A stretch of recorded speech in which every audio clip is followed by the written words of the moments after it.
gonna get away with this. Ma'am, please calm down. We can talk this through. HOA Karen called 911 the moment I opened my own garage. She screamed across the street that I had just stolen her brand new car. At first, I thought it was some kind of bad joke, but the flashing lights and sirens that showed up 10 minutes later made it very clear she wasn't kidding. Here's what happened. I had just finished a late shift and pulled into my driveway.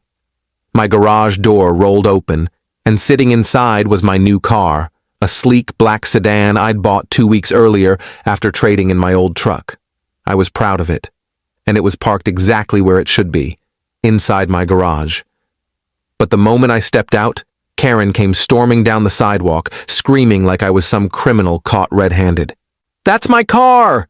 she yelled, pointing so aggressively I thought her finger might snap. Her son trailed behind her with his phone out, already recording. She claimed she had just bought that exact same model from a dealership across town, and that somehow, within the last few hours, I had stolen it and driven it home. I didn't even bother arguing at first. I just stood there stunned, trying to wrap my head around how someone could possibly think like this. Within minutes, 2 police cars pulled up, lights cutting through the quiet street. My neighbors came out onto their lawns, whispering, watching the chaos unfold. Karen wasted no time rushing up to the officers, breathless, pointing at me and shouting, "Arrest him! He stole my car! That's mine! I just paid for it!" The cops looked at me, then at the car, then back at her. One officer asked calmly, "Sir, can you prove ownership of this vehicle?" My heart was pounding, but thankfully I'd been through enough HOA nonsense to know that paperwork can save you.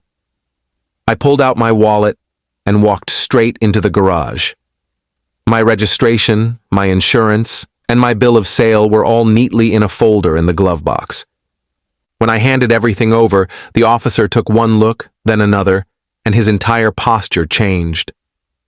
"Ma'am," he said firmly, "this vehicle is registered to him. Purchased 2 weeks ago, from a completely different dealership." Karen's face twisted into pure rage. She started yelling that the papers were fake, that I had doctored them, that she had been scammed. The officer cut her off immediately. "Enough," he said. "You just made a false police report.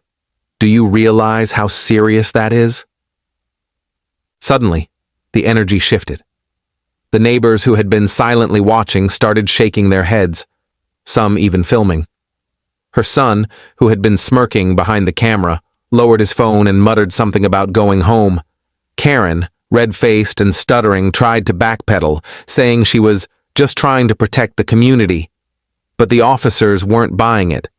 They gave her a stern warning right there in front of everyone. If she ever pulled another stunt like that, wasting police time, filing false reports, she'd be facing charges. Then they turned to me and apologized for the inconvenience. I could only laugh at how absurd the whole situ. By noon, things got stranger. Another neighbor sent me a text with a photo. Karen and her son were standing right in front of my garage again, snapping pictures of my car from every angle. Her son was crouching down like some detective, filming the license plate and even recording himself saying, "We have evidence." I was half annoyed, half amused, but I didn't go out to confront them. Instead, I picked up my phone, called the dealership, and asked if they'd be willing to confirm my purchase if things escalated. The manager laughed when I told him the story, but agreed to back me up any time. That same evening, I heard loud banging outside. When I opened the door, Karen was standing on my driveway, arms crossed, son behind her again with his phone. She shouted, "I called the dealership. They confirmed they sold a car like this yesterday. You stole mine."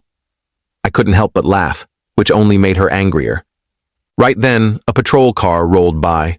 Probably just coincidence, but it felt like fate. I waved the officer down and explained that Karen was trespassing and harassing me. The officer already knew about the 911 stunt from the night before. He stepped out, asked her politely to leave, and when she refused, he got firmer. Her son's camera shook as he muttered, "Mom, let's just go." But she wasn't done yet. She screamed, loud enough for the whole street to hear, "This isn't over." He forged everything. That's my car. The officer gave her one last warning. If she stepped on my property again or harassed me further, I could press charges. The look on her face said it all, rage mixed with humiliation. She grabbed her son by the arm and stormed off. That night, I sat in my living room thinking about how far she'd gone over a car that was never hers. Most neighbors deal with petty HOA letters or noise complaints. Me? I had a full-blown soap opera with 911 Karen, but deep down I had a feeling she wasn't finished yet. And I was right, because 2 days later she took her obsession to a whole new level.